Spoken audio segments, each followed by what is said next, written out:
बहुत बहुत धन्यवाद आदरणीय भ्राता बंडारू दत्तात्रेय जी, ऑनरेबल गवर्नर ऑफ हरियाणा। आपने महिलाओं की बातों को उजागर किया और अब जिस क्षण की प्रतीक्षा है वो क्षण आ पहुंचा और मैं सविनय अपनी अति स्नेही परम आदरणीय बहन द्रौपदी मुर्मू जी, भारत की राष्ट्रपति और हम सबकी अति सखी, आपसे निवेदन करती हूँ कि आप अपना वक्तव्य हम सबके सम्मुख रखेंगी। भरपूर तालियों से हम आपका अभिनंदन करते हैं। I request honourable president of India to give her address.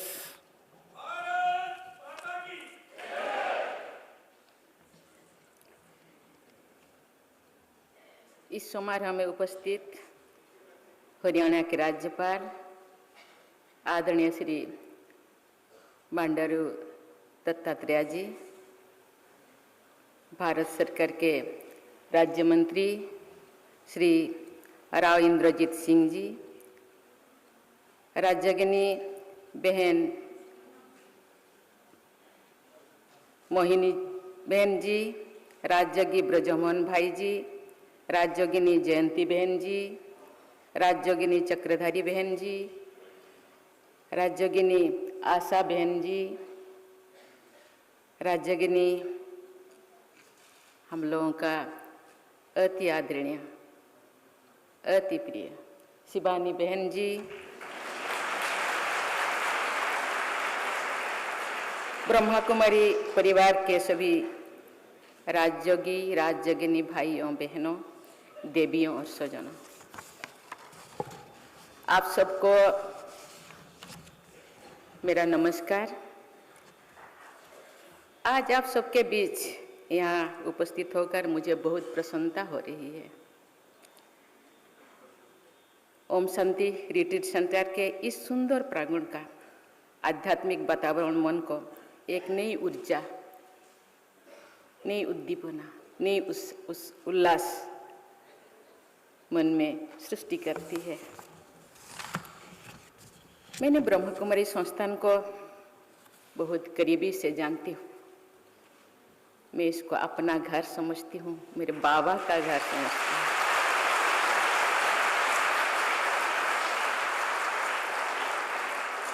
इस साल की शुरुआत में ही मुझे माउंट आबू में ब्रह्मा कुमारी के अंतर्राष्ट्रीय मुख्यालय जाने का अवसर मिला था। वहाँ जाकर मुझे असीम आनंद और शांति की अनुभूति हुई थी। देवियों और स्वजनों, आज के इस राष्ट्रीय सम्मेलन का विषय मूल्यनिष्ठ समाज की नींव में महिलाओं की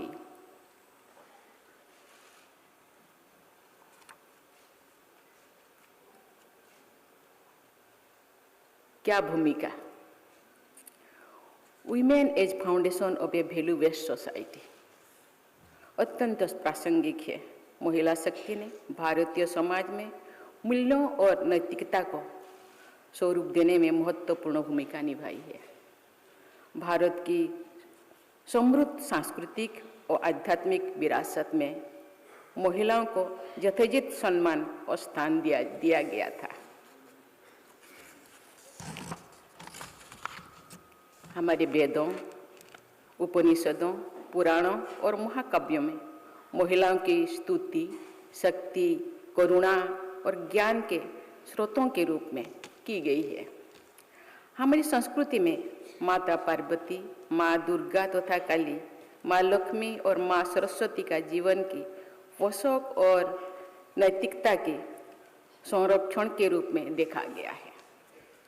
इसी तरह अंदाल, मीराबाई और माधवी दासी को निस्वार्थ भक्ति भाव तथा आध्यात्मिकता के सर्वोच्च रूप में सम्मानित किया जाता है। गार्गी प्राचीन भारत की महान दार्शनिक और विदुषी थी। उन्होंने विद्वानों और संतों के साथ अपने दार्शनिक वाद विवाद में समाज में सम्मान अर्जित किया था। एक अन्य महान विदुषी भारूती ने शंकराचार्य की दार्शनिक शास्त्रार्थ में पराजित किया था। गार्गी और भारती बौद्धिक तथा आध्यात्मिक उत्कृष्टता के प्रतीक है।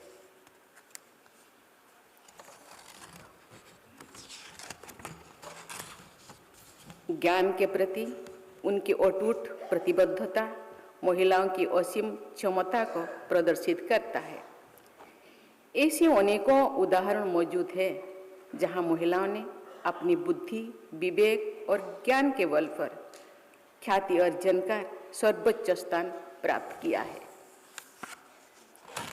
महिला एक प्रेरणा शक्ति के रूप में कैसे अपना सकारात्मक प्रभाव छोड़ सकती है, इसका एक उदाहरण राष्ट्रपिता महात्मा गांधी के जीवन में दिखाई देता है। गांधी जी की प्रेरणा के स्रोत उनकी पत्नी कस्तूरबा गांधी थी। गांधी जी से असहमत होने पर कस्तूरबा जी असहयोग करती थी, जिसका गांधी जी ने कई बार उल्लेख किया था। गांधी जी ने लिखा है कि उन्होंने अहिंसा का पाठ अपनी पत्नी से तब सीखा जब उन्होंने कस्तूरबा को अपनी इच्छा के आगे झुकाने की कोशिश की। इस होठधर्मिता का कस्तूरबा ने दृढ़ प्रतिरोध किया। वही दूसरी ओर उनका शांत समर्पण का भाव भी बना रहा। इस प्रकार अहिंसा, असहयोग तथा सत्याग्रह का पाठ गांधी जी ने कस्तूरबा जी से ही सीखा। मुझे प्रसन्नता है कि ब्रह्मा कुमारी संस्थान ने नारी शक्ति के केंद्र में रखकर भारतीय मूल्यों को पुनर्जीवित करके प्रयास किया है। ब्रह्मा कुमारी संस्थान आज नारी शक्ति द्वारा संचालित विश्व का सबसे बड़ा आध्यात्मिक संस्थान है। ब्रह्मा बाबा ने लगभग 90 वर्ष पहले नारी शक्ति के सामर्थ्य और नेतृत्व की उचित स्थान दिया था।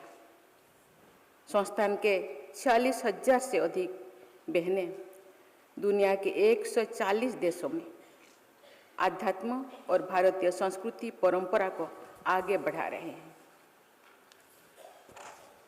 देवियों और स्वजनों, इन दिनों हमारे सामाजिक जीवन में प्रतिस्पर्धा बढ़ती जा रही है। आज का आदमी धन, शक्ति, प्रसिद्धि और प्रतिष्ठा के पीछे भाग रहा है। आर्थिक रूप से मजबूत होने में कोई बुराई नहीं है, लेकिन केवल पैसे के लिए जीने से ऐसा जीवन व्यर्थ हो जाता है। धनवान होने में कोई बुराई नहीं, लेकिन धन के पीछे सदैव भागते रहना निरर्थक है।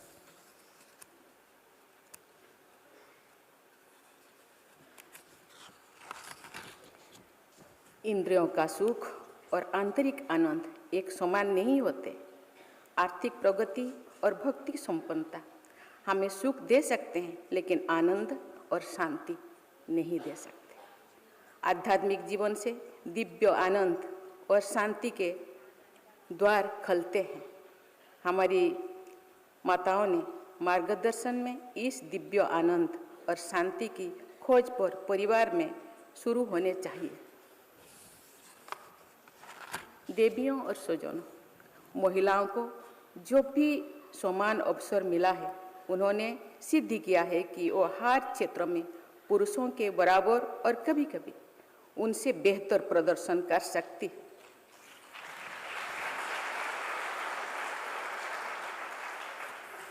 विज्ञान, खेल, कला, राजनीतिक नेतृत्व, रक्षा, चिकित्सा तथा इंजीनियरिंग आदि सभी क्षेत्रों में महिलाओं ने कई कीर्तिमान स्थापित किए हैं।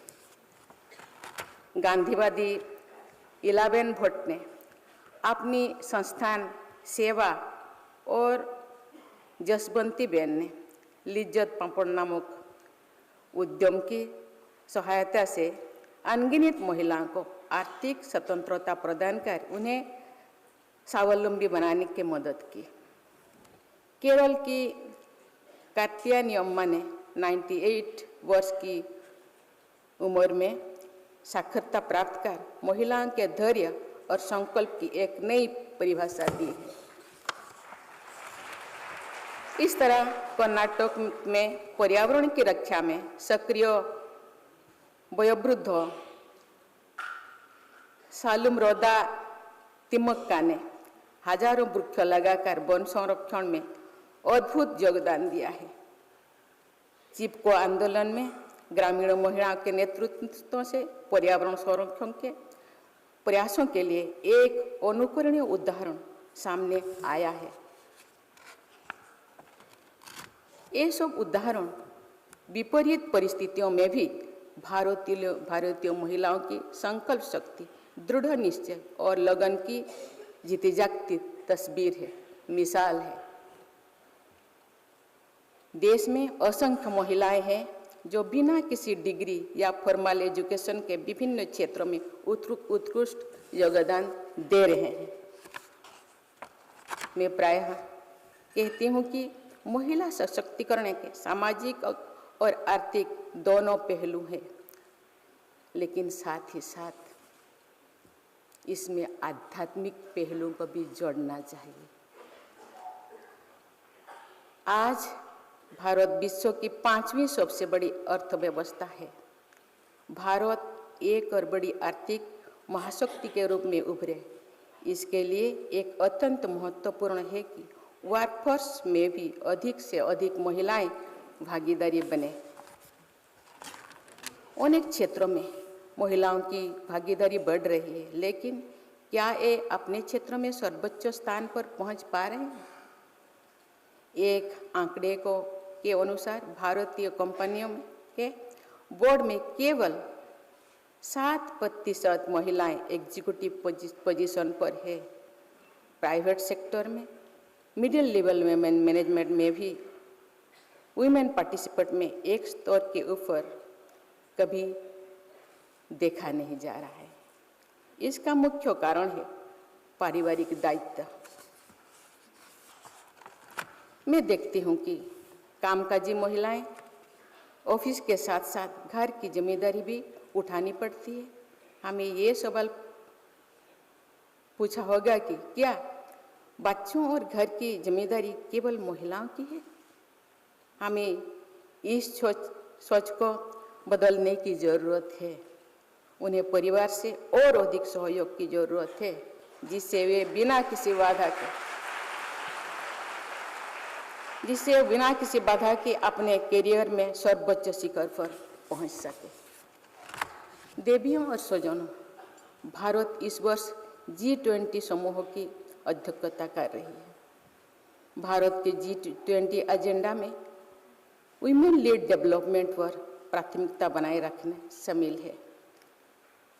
मुझे विश्वास है कि भारत द्वारा G20 फोरम का उपयोग महिला सशक्तिकरण का बढ़ावा देने तथा विश्व समुदाय में समावेशी विकास में महिलाओं की भूमिका को रेखांकित किया जाएगा।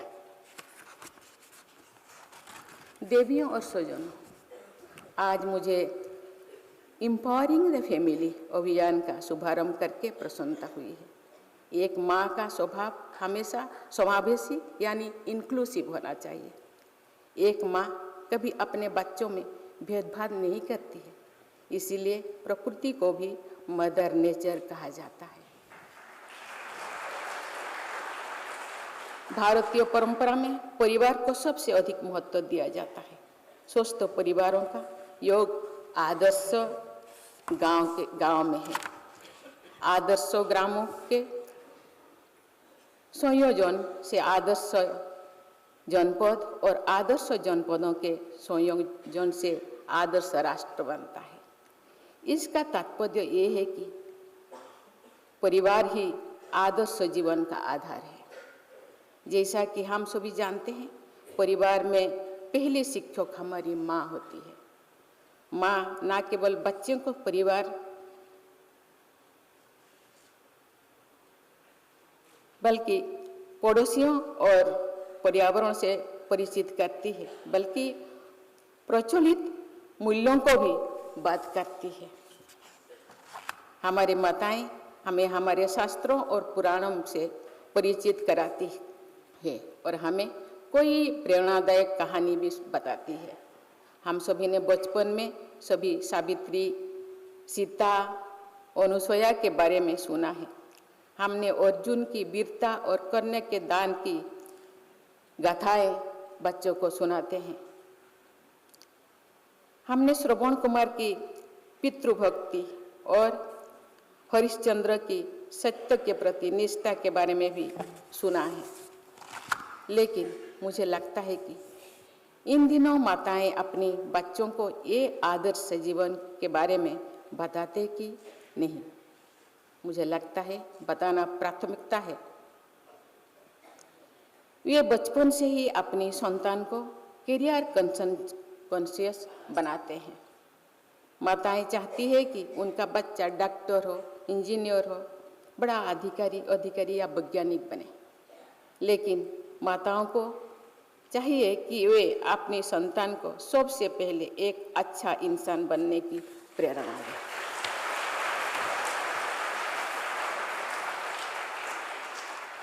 हमारे बच्चों का डॉक्टर या इंजीनियर बनना अच्छी बात है, लेकिन अच्छा हो कि वे सेवा करने के लिए डॉक्टर बने, देश के निर्माण कार्यों को गति देने के लिए इंजीनियर बने, समाज के हित में वैज्ञानिक बने, लेकिन धनोपार्जन को ही प्राथमिकता ना बनने दे। बच्चों को ये कौन सिखाएगा? ये माता ही तो, क्योंकि माता गुरु होती है। बच्चे अनुकरणीय होती है, माताओं से ही सीखते हैं, बड़ों से सीखते हैं, समाज से सीखते हैं, दोस्तों से सीखते हैं। ये बात सिर्फ माँ ही बच्चों को सिखा सकती है। माँ ही कह सकती है बाबू जीवन में बड़ा होना अच्छा है, लेकिन अच्छा होना इससे भी बड़ी बात है। बच्चों का दिमाग कच्ची मिट्टी की तरह नरम और आकारहीन होती है। इस मिट्टी के पिंड से दिव्य मूर्ति बनाई जा सकती है। माँ यदि चाहे तो बच्चों को दिव्यता दे सकती है, यानी माताओं के प्रयासों से परिवार एक आदर्श परिवार बन सकता है। अगर हर परिवार एक आदर्श परिवार बन जाए तो समाज का स्वरूप अपने आप बदल जाएगा। हमारे समाज को मूल्य आधारित समाज में बदला जा सकता है। भाइयों बहनों, अभी तक मैं जो सब बोली, सामाजिक और आर्थिक उत्थान के बारे में। आज देश बढ़ रहा है। हम दुनिया के जितने देश हैं, हम 5th पोजीशन में आ गए हैं। लेकिन सामाजिक और आर्थिक उत्थान क्या काफी है? कहा जाता है ये शरीर भगवान जो बनाए थे पंचतत्व के शरीर, इसको चलाने के लिए जिसको दिए हैं शरीर में, लुप्त रूप में, सुप्त रूप में, उसको विकास करने के लिए हम कभी सोचे हैं? ये जो शरीर ट्रांसफरेबल नहीं है।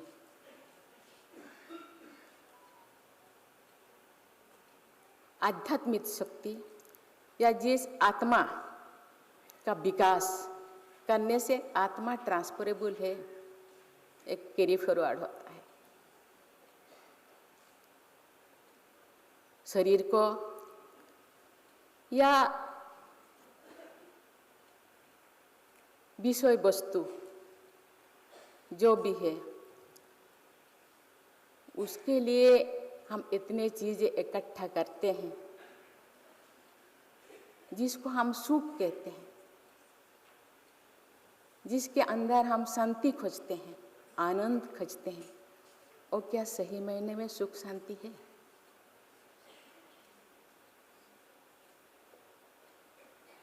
ऐसे ही सही बाहर से हम मुस्कुराते हैं, लेकिन क्या छुपाते हैं? इसीलिए इस शरीर को चलाने के लिए जो चीज़ें है आत्मा, आत्मा का विकास जरूरी है। आत्मा को ब्राइट करना, उज्जवल करना, प्रज्वलित करना। आज यहाँ एक कन्वेंशन शुरू करने के पहले हम दीप जलाए हैं। मीन्स आत्मा को प्रज्वलित करना। शरीर को प्रज्वलित करने के लिए देश विदेश से नया नया चीज़ें आते हैं, लेकिन आत्मा को प्रज्वलित करने के लिए खुद के अंदर है। भगवान और शक्ति हम लोगों को दिए, ये शक्ति हम लोगों के पास है। मैं तो ज़्यादा बाबा के पास नहीं आ पाती, मेरे पाँव में थोड़ा बेड़ी रहता है, लेकिन मैं खुद के अंदर जो एनालिसिस करती हूँ, भगवान जो भेजे थे हम एक रॉ मटेरियल के रूप में शायद 2 चीज़ें लेकर के भेजे थे और छोड़ दिए थे कि 2 क्वालिटी, 2 तरीके के क्वालिटी, काम, क्रोध, लोभ, मोह, हिंसा, द्वेष, गर्व, अहंकार, घृणा, और एक सुख, शांति, आनंद, प्रेम, पवित्रता, ज्ञान। बच्चे तुम चुन लो।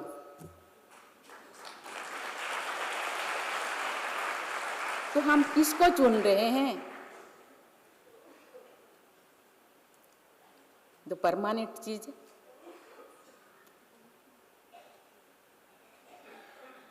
काम, क्रोध, लोभ, मोह, हिंसा, द्वेष से ये हम बहुत चीजें एक्वायर कर सकते हैं जो परमानेंट नहीं है।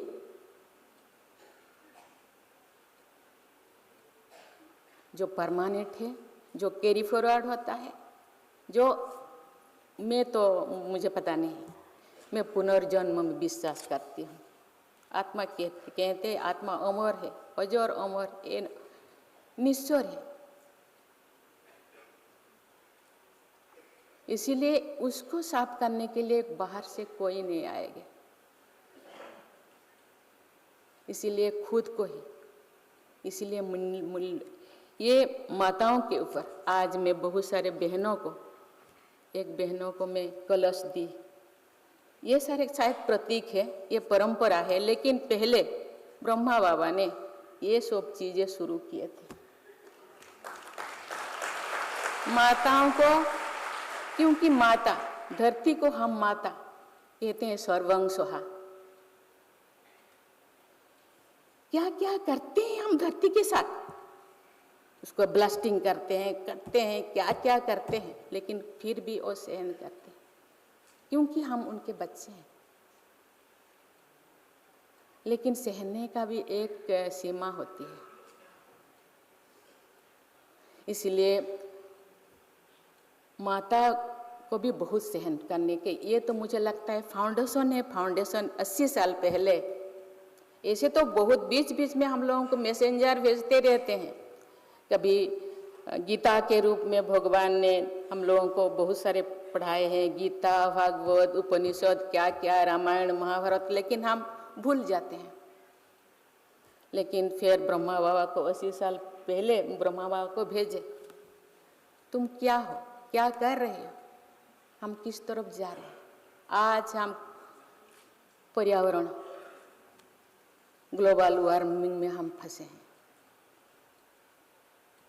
आज क्या क्या हो रहा है, कल मुझे देख के दिल पूरा चूर चूर हो जाता है। 11,000 तुर्की में, क्योंकि ये तो होना है, उसका कारण हम ही है। आज पहाड़ खत्म हो गया है। मैं जो रास्ते में देती हूँ, अच्छा ये तो पहाड़ छोटा सा था, कहाँ गया ना, उसको करके हम रास्ता बना लिया। यहाँ का पेड़ कहाँ गया, पेड़ को हम क्या क्या बना लिया, फर्नीचर बना लिया, क्या क्या बना लिया। ये भगवान संतुलन बना के इस धरती को बनाए थे, क्योंकि ये पंचतत्व का शरीर ऐसे नहीं जी सकता। इसके लिए हवा चाहिए, पानी चाहिए, पेड़ चाहिए, पर्वत चाहिए, नदी चाहिए, झरना चाहिए, समुंदर चाहिए। लेकिन वो आज सभी माताएं रो रही, अपने खुद की माता भी रो रही, आज गंगा माता रो रही है, आज गौ माता रो रही है, आज सभी माताएं दुखी है। जो माता दुखी होते हैं ना, वो काली का रूप धारण करते हैं।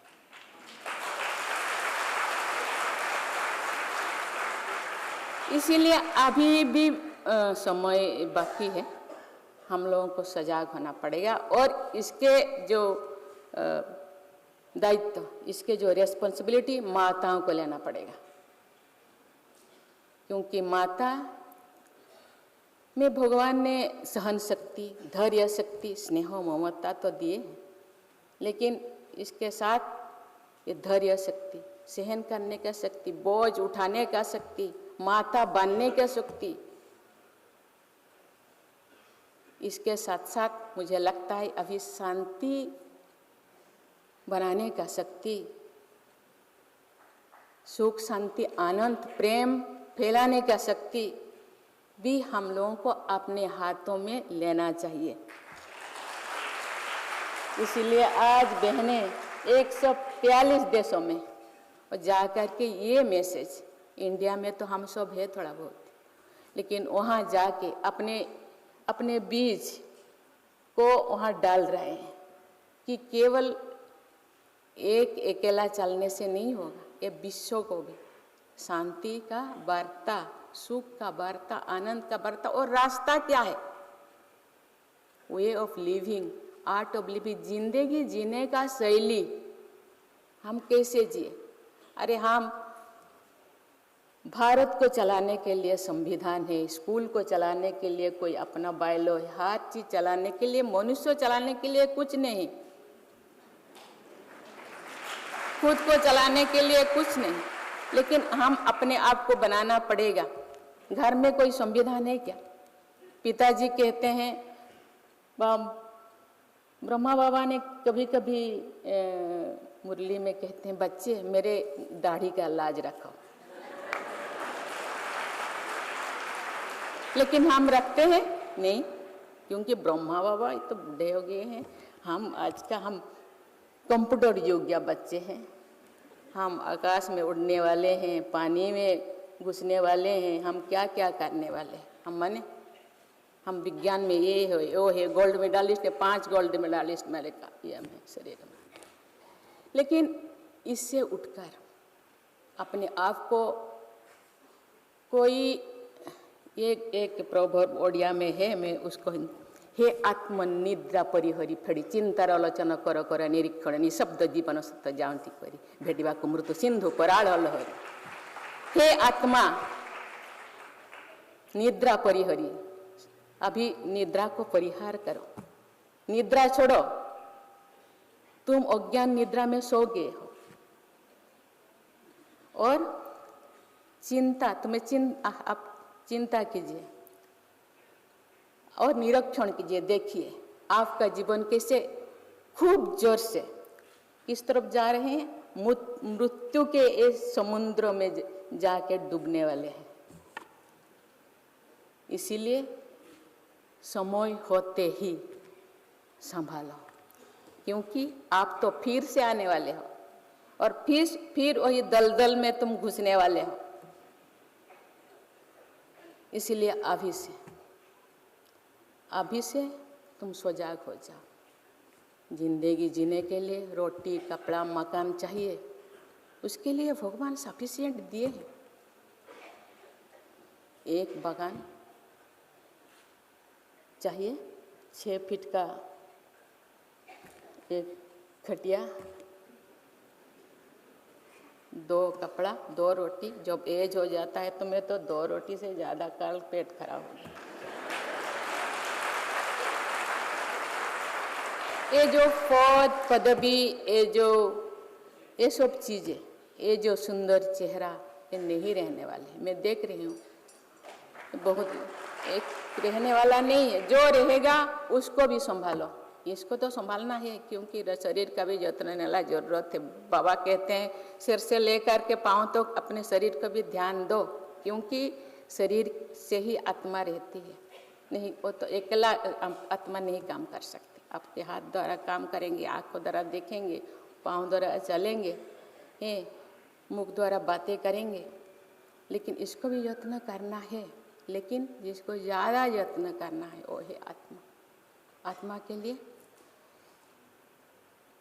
उसी तरह व्यवहार करना चाहिए जो आत्मा को पसंद है। हम आत्मा के विरुद्ध काम कर रहे हैं। इसलिए सबको मैं कहना चाहूँगी, माताओं को तो कहती हूँ, लेकिन भाई बहन, इसीलिए तो भगवान दोनों को भेजे हैं। लक्ष्मी नारायण, राधा कृष्ण, हर पार्वती, दोनों को भेजे हैं। दोनों को सहयोग करना होगा। और ऐसे विश्वगुरु नहीं बनेगा। आर्थिक रूप से विश्वगुरु बनने का ठीक है, लेकिन आध्यात्मिक कभी ये विश्वगुरु कब बने था? जो ये देश में मुनि, योगी, ऋषि ये सब थे, तो उस टाइम तो शायद वो लोग तो ऐसे इतने बड़े बड़े सर्टिफिकेट लेकर के नहीं घूमते थे। उनके पास शायद इतने डिग्री नहीं था, लेकिन तब वो विश्वगुरु बने थे। जब गीता लिखे थे, शायद वो कौन सी हार्वर्ड यूनिवर्सिटी में पढ़ाई किए थे, मुझे तो पता नहीं। इसीलिए मैं सबको कहना चाहूँगी कि हम लोगों को, बहनें तो अपने काम कर रहे हैं, लेकिन हम सबको जागृत कर रहे हैं। हम लोगों को भी उसी तरफ ध्यान देना पड़ेगा, पढ़ाना पड़ेगा। ऐसे नहीं कि मैं पढ़ाई से खिलाफ नहीं हूँ, लेकिन पढ़ाने के साथ साथ आध्यात्मिक ज्ञान भी चाहिए। क्योंकि आज मुझे ब्रजमोहन भाई ने, जब मैं माउंट आबू गई थी, एक क्वेश्चन किए थे। उसका क्वेश्चन मैं ठीक से नहीं दे पाई, क्योंकि मैं नहीं दे, अब जानते हैं क्यों नहीं दे पाई। मुझे पता था, लेकिन दिया नहीं, क्योंकि ऐसे वाला क्वेश्चन मैं दे नहीं पाती। कहते हैं बेटी परी होती है, परी लक्ष्मी, लक्ष्मी जब हंसती है हम भी हंसते हैं, और खेलती है हम भी खेलते हैं, लेकिन किसी किसी का नज़र लग जाती है। दृष्टि, वृत्ति, कृति को परिवर्तन करना पड़ेगा। दृष्टि को ठीक करना पड़ेगा, वृत्ति को ठीक करना पड़ेगा, कृति को, हम लोगों का कर्म को ठीक करना पड़ेगा। चाल चलन चेहरा, चाल चलन चेहरा माने कि बहुत ऐसे नहीं, को ठीक करना पड़ेगा। क्योंकि बच्चे अनुकरणीय होते हैं, बच्चे सीखते हैं। हम अपना प्रयास करेंगे, क्योंकि शिवानी बहन ने बहुत उनके प्रवचन को मैं सुनती रहती, कहते सबका अलग अलग रिकॉर्ड हैं, अब अलग अलग है ना। तो फिर भी हम तो माता के हिसाब से हम लोगों को प्रयास, माता पिता के हिसाब से हम लोगों को प्रयास करना चाहिए। दृष्टि, वृत्ति, कृति को ठीक करना चाहिए। बच्चे आगे बढ़े, बहुत अच्छे बने और मनुष्य बने। हम लोगों को कहा जाता था कि animality and rationality is equal to a man. तो ऐसे प्रयास करना चाहिए जो एनिमलिटी मस्तिष्क में ज़्यादा ना बढ़े, रैशनैलिटी ही बढ़े, उसको ही बढ़ा दिया जाए। महिलाओं के सशक्तिकरण से ही परिवार सशक्त होंगे, और सशक्त परिवार के आधार पर ही एक सशक्त समाज और सशक्त भारत बनेगा। और हम जो परिकल्पना करते हैं एक दिन विश्व गुरु बनेगा, जरूर बनेगा। इसके लिए प्रयास करना। मैं इस अभियान की सफल कामना के साथ साथ उज्जवल भविष्य की मंगल कामना करती हूँ। जय हिंद, जय भारत। धन्यवाद।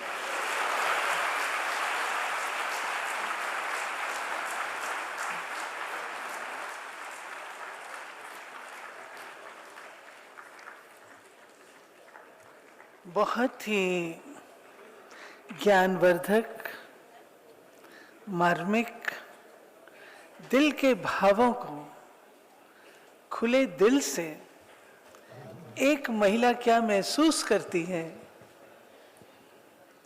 क्या उसके दिल में चलता है, क्या वो चाहती है, आपने हमारी इस सभा में उपस्थित सभी को इतनी श्रेष्ठ प्रेरणाएं देकर अभिभूत किया। आपका बहुत बहुत दिल से धन्यवाद करते हैं। और अब हम नेशनल एंथम के लिए खड़े होंगे। राष्ट्रगान। जन गण मन अधिनायक जय हे भारत भाग्य विधाता। पंजाब सिंध गुजरात मराठा द्राविड़ उत्कल बंग। विंध्य हिमाचल यमुना गंगा उच्छल जलधि तरंग।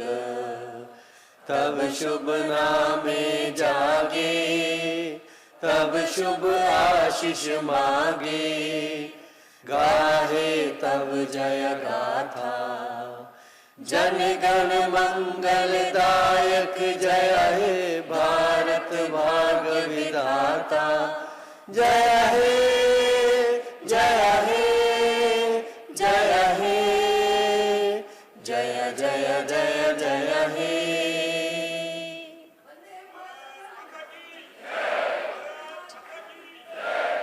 ओम शांति।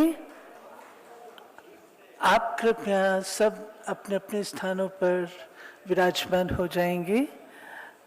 हमारी राष्ट्रपति महोदय